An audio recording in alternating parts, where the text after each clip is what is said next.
तो बच्चों, आज हम कक्षा 8वीं प्रश्नावली 3.4 को करते हैं। देखिए पहला सवाल, बताइए कथन सत्य है या असत्य।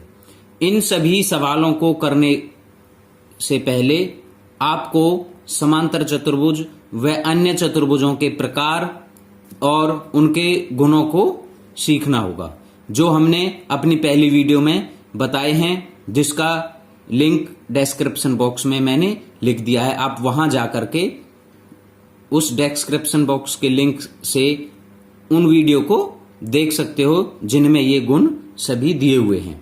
तो अब देखिए पहला सवाल, सभी आयत वर्ग होते हैं। देखो आयतों का गुण क्या है कि उसमें सम्मुख भुजाएं बराबर होती हैं और उनके सभी कोण समकोण होते हैं, और वर्ग में सभी कोण समकोण के साथ भुजाएं बराबर होती हैं। तो क्या सभी आयत वर्ग होंगे? नहीं होंगे, क्योंकि आयत में सभी भुजा बराबर नहीं होती। तो ये पहला असत्य है। ठीक है।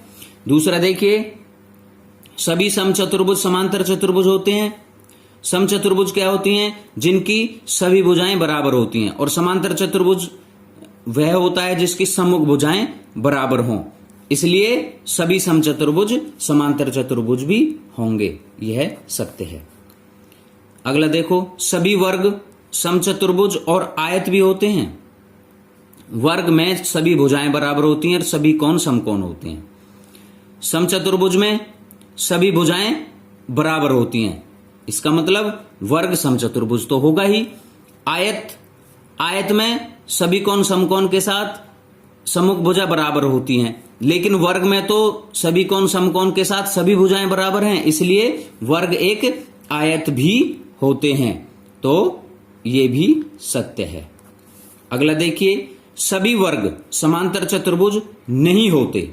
इन्होंने कहा है नहीं होते, लेकिन वर्गों की तो सभी भुजाएं बराबर होती हैं, और समांतर चतुर्भुज के लिए तो सिर्फ सम्मुख भुजाएं बराबर होनी चाहिए। तो सभी वर्ग समांतर चतुर्भुज होते हैं। इसने नहीं दिया हुआ है, तो यह असत्य है। सभी पतंगें समचतुर्भुज होती हैं? जी नहीं। पतंगों में सिर्फ 2 आसन भुजाओं के युग्म बराबर होते हैं, और समचतुर्भुज में तो चारों भुजाएं बराबर चाहिए, इसलिए सभी पतंग समचतुर्भुज नहीं होती। तो ये भी असत्य होगा। उसके बाद एफ, सभी समचतुर्भुज पतंग होते हैं? जी हां, समचतुर्भुज की सभी भुजा बराबर होती हैं, लेकिन पतंग के लिए तो हमें सिर्फ 2 युग्म आसन भुजाओं के ही बराबर चाहिए, और यहां पर सभी भुजाएं बराबर हैं। तो सभी समचतुर्भुज पतंग होते हैं। ये सत्य है। अगला देखो, सभी समांतर चतुर्भुज समलंब होते हैं? जी बिल्कुल। समांतर चतुर्भुज की दोनों भुजाओं के जोड़े समांतर होते हैं, लेकिन समलंब के लिए तो हमें सिर्फ एक ही जोड़ा समांतर भुजाओं का चाहिए, इसलिए सभी समांतर चतुर्भुज समलंब होते हैं। सत्य। उसके बाद अगला देखिए, सभी वर्ग समलंब होते हैं? जी हां। वर्ग में भी 2 जोड़े समांतर भुजाओं के होते हैं, और समलंब के लिए सिर्फ एक जोड़ा समांतर भुजा चाहिए, इसलिए सभी वर्ग भी समलंब होते हैं। ये सत्य है। ठीक है। अब देखो अगला सवाल। देखिए सवाल नंबर 2, उन सभी चतुर्भुजों की पहचान कीजिए जिनमें ए है चारों भुजाएं बराबर लंबाई की हों और बी है 4 समकोण हो। तो पहले ए को देखिए, चारों भुजाएं बराबर लंबाई की हों। जैसा कि आप चतुर्भुजों के प्रकार और उनके गुणों से जानते हो कि समचतुर्भुज और वर्ग 2 ऐसे चतुर्भुज हैं जिनकी सभी भुजाएं बराबर होती हैं। तो समचतुर्भुज एवं वर्ग, ये इसका आंसर हो गया। 4 समकोण हो, समकोण आयत और वर्ग 2 चतुर्भुजों में होते हैं, तो इसका आंसर होगा आयत एवं वर्ग। ठीक है। अब हम अगला सवाल देखते हैं। देखिए, बताइए कैसे एक वर्ग एक चतुर्भुज है। वर्ग में 4 भुजाएं होती हैं, इसलिए यह एक चतुर्भुज है। इसका दूसरा पार्ट है, बताइए कैसे वर्ग एक समांतर चतुर्भुज है। तो समांतर चतुर्भुज के लिए सम्मुख भुजाएं बराबर होनी चाहिए और वर्ग की तो सभी भुजाएं बराबर होती हैं, इसलिए वर्ग एक समांतर चतुर्भुज होता है, क्योंकि इसकी सम्मुख भुजाएं समान हैं, इसलिए वर्ग एक समांतर चतुर्भुज है।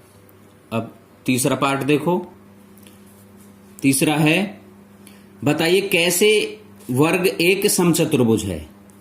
वर्ग की सभी भुजाएं बराबर होती हैं, इसलिए यह एक समचतुर्भुज है।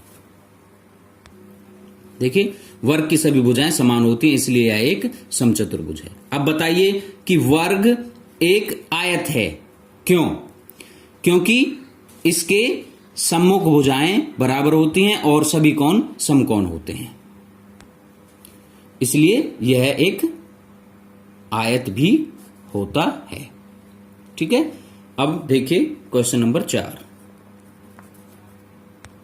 देखिए क्वेश्चन नंबर 4, एक चतुर्भुज का नाम बताइए जिसके विकर्ण, इसमें 3 ऑप्शन दिए हुए हैं, एक दूसरे को समद्विभाजित करते हैं, एक दूसरे पर लंब समद्विभाजक हैं या विकर्ण बराबर हैं।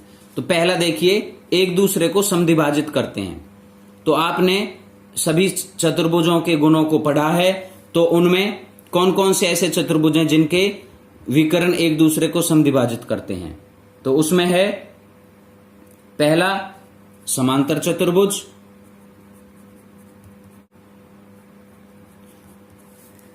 क्योंकि समांतर चतुर्भुज के विकर्ण एक दूसरे को समद्विभाजित करते हैं। दूसरा समचतुर्भुज,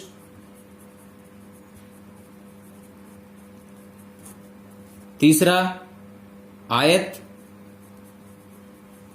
और वर्ग। इन चारों चतुर्भुजों के विकर्ण एक दूसरे को समद्विभाजित करते हैं।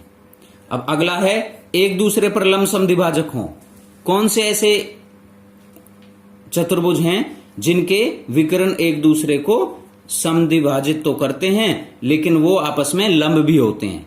तो इसमें वर्ग एवं समचतुर्भुज आते हैं,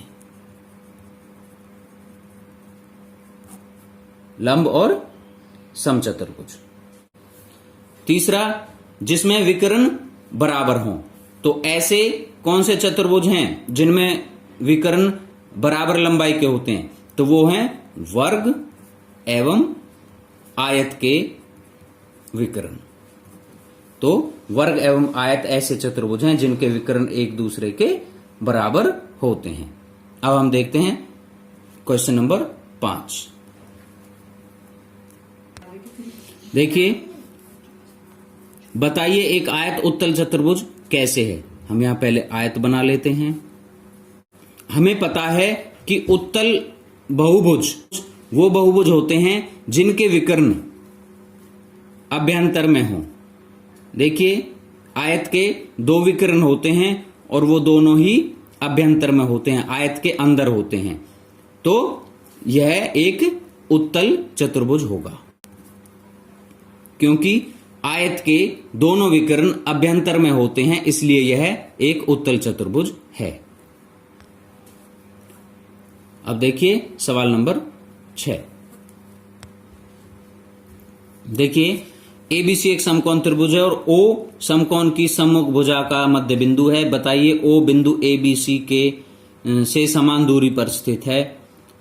ये बिंदुओं से चिन्हित अतिरिक्त भुजाएं आपकी सहायता के लिए खींची गई हैं। ये भुजाएं देखिए, ये एबीसी समकोण त्रिभुज है, ये समकोण है। इसके सामने ये एसी भुजा का मध्य बिंदु है ओ। हमने इस बीसी के बराबर एडी रेखा खींची और एबी के बराबर डीसी, ये इनके समांतर रेखाएं खींची हैं ताकि ए डी सी एक अन्य समकोण चतुर्भुज, अन्य समकोण त्रिभुज, एक अन्य समकोण त्रिभुज बन जाए। यहां पर ये समकोण है, ये भी समकोण हो गया, ये भी समकोण हो गया। अब समांतर चतुर्भुज ए बी सी डी में ए सी व बी डी ओ पर प्रतिच्छेद कर रहे हैं। ये बराबर लंबाई के विकर्ण हैं।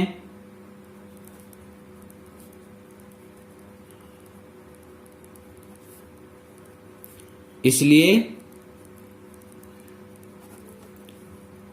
ओ इनका मध्य बिंदु होगा।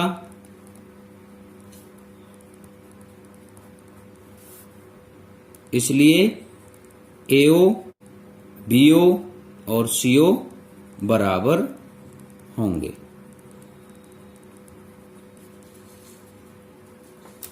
ठीक है, तो ओ ए बी सी से बराबर दूरी पर स्थित है। बच्चों, वीडियो अच्छी लगी हो तो लाइक शेयर अवश्य करें। धन्यवाद।